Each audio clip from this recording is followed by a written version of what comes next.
Welcome back to the Texan EDC Cave. In this knife review, I will be reviewing the Spyderco Endura 4. This was my first ever, I'd say, quality knife that I ever owned, and I have a lot of experience with this knife, as you'll probably be able to tell throughout the wear. You really can't tell on camera, but I've used this knife a ton. I mean, heck, you can see how much the blade has been worn down. I'll show you with a reference to a new one. But let's start off with how much I paid for this. So I bought this from a local gun store that is now closed, but I bought it for 80 bucks, which is kind of crazy to think about because I looked at the current pricing for the Endura 4 and, you know, yeah, there's been some inflation throughout the years, but it's considerably more expensive than when I paid for it. So I guess best thing to do is start off with what I like about the knife. What I liked about it was, in the beginning, the price. This, I didn't want to spend, over $120 for my first knife just to know if it was something that I'd be interested in. And I looked at a lot of YouTube videos and I saw Nothing Fancy's videos on this. And he made like a 30-40 minute video, which really kind of sold me on this knife, to be honest. And when I got it, I was super happy. This was my first real knife. The quality was there, solid lock. First, blade I had that said anything besides 440C or stainless china. But I wasn't scared. I was hesitant to use it because I didn't have a knife. I'd never sharpened a knife before, one, and I didn't want to dull the blade and then have a, useless knife at that point. And then I spent money on a knife sharpener, and then I basically went to town on this knife. So, other things I like about the knife is the blade shape, or blade geometry. It's just a simple flat ground blade. Very good for food prep. It slices very well. It's gotten a little thick behind the edge throughout the years, but even with that, it still slices through anything. I like the thumb hole. This was new for me. I've been used to flippers, cheap Chinese flippers, and regular thumb stud in. I like the fact that I could use both hands easily, and yeah, it was just different. I got used to it very quickly. I also liked how slim it made the knife. So whenever you would have your knife clipped to your pocket and you would, put your hands inside, nothing would be scraping up against you. It was just flat surface. Very nice. The handles are very strong. The FRN handles, fiberglass reinforced nylon, super strong. This is basically the stuff they use on power tools and I believe on guns, different properties here and there, but very heat resistant, very abrasion resistant. And yeah, you can flex the handle a little bit, but it's got full steel liners, skeletonized, so it makes the knife pretty lightweight. I think it's 3.6 ounces. What else do I like? Lockback was okay. I have other lock mechanisms that I prefer over it, but as far as reliability, I've never had anything break on this. I have a few benchmates where the Omega springs have broken on me. Never had a problem with this. Sometimes I can get a little bit of dirt in the lock face in there, and sometimes it'll get a little bit of blade play, vertical, but you clean it off and it's fine. I also like how easy it is to take this knife apart. I know it might not be easy for some, but once you get the hang of it, it's pretty easy to clean and take apart.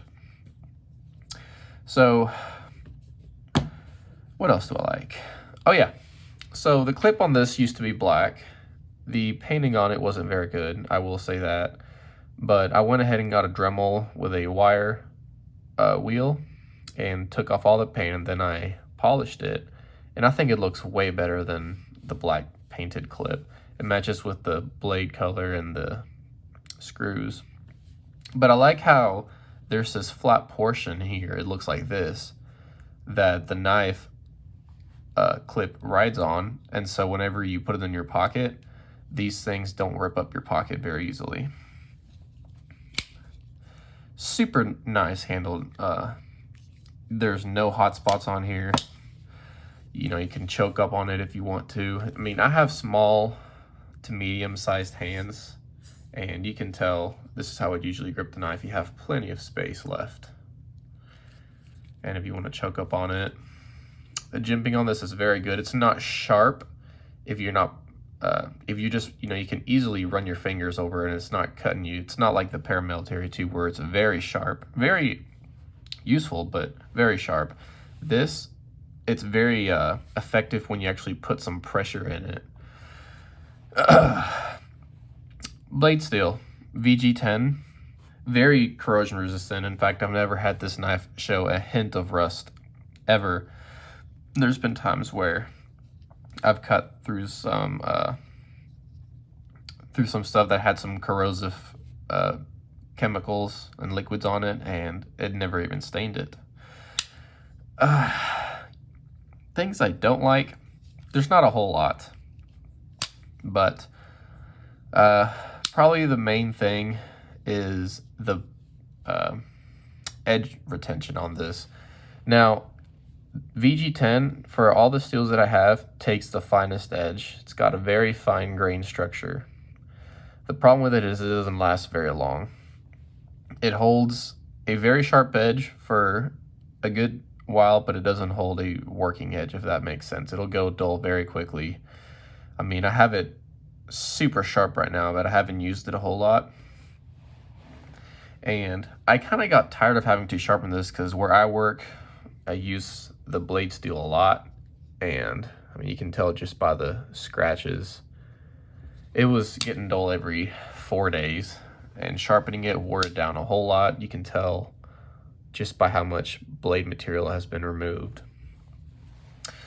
So I had this knife for, I'd say 4 years. I carried it, I actually got this freshman year of high school. Carried it all the way through senior year, and then after that I bought my second knife ever, the Benchmade 940. I carry this every now and then, but basically I just have it now for nostalgia. So around the 4-year mark, I noticed that there was a lot of blade plate that had developed vertically, and I called Spyderco, and this was recently after they had changed their warranty to where even if you take your knife apart, it doesn't void your warranty. So I sent it in, and they basically determined that the lock interface in the blade has been worn down slightly. The lock back mechanism had also been worn down. They actually replaced it for a new one, but even with that, they said they couldn't get all the up and down play, and you can kind of hear it. It's very subtle. It's definitely a lot better than what it used to be. There used to be a lot of blade play, and they assured me that it should be perfectly safe to use. And because they did this, they recommended me to just retire the knife. And what they ended up doing is they put a small notch in there. You can probably see it right there, right above the spider hole. And that's for them to indicate that it's been worked on, and they really can't work on it anymore because it's been wore out. But I still use it because it works fine, obviously. And they actually, the cool part about this is they actually sent me a new knife along with this one. They sent me this exact same knife, a brand new one, for free. And they sent this old one back and they said, here, use this one, basically. And that knife is right here. And let's see if you can see the color difference. It's kind of hard to tell, but this has gotten a lot darker. It's almost kind of stained because, I don't know, just through wear, through getting covered in grease.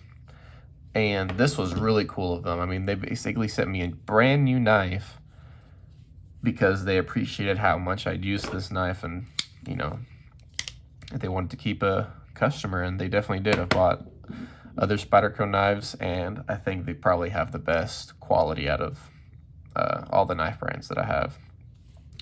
So let me show you just how much blade I've worn down. You can kind of tell right here just how much has been wore off, and look at the tip thickness difference.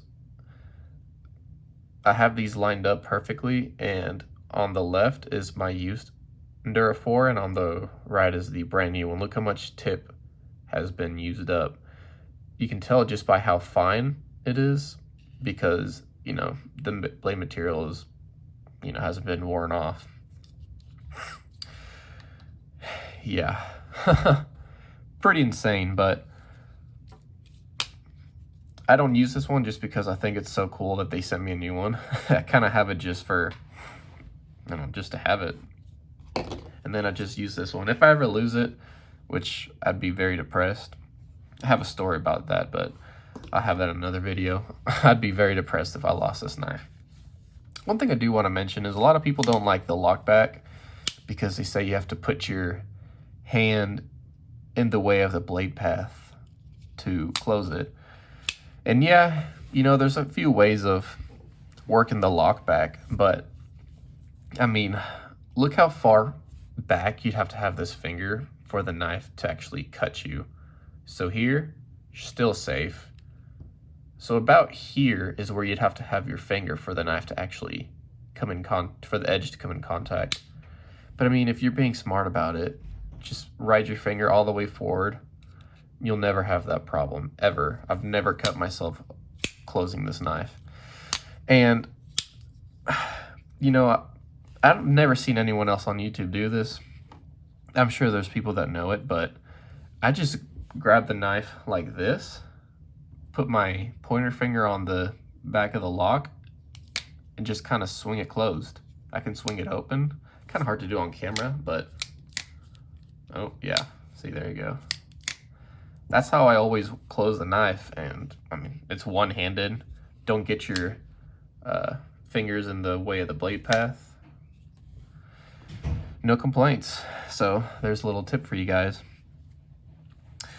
There's really not much I have left to say about this. Great knife. I recommend it to anyone.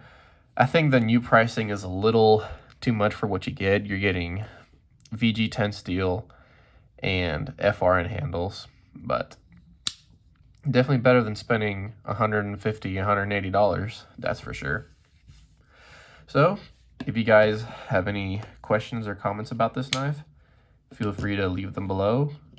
Also, let me know what knife you guys carry on a daily basis. What knife have you had the longest, and what was your first knife? As always, I'll catch you later, guys. See ya.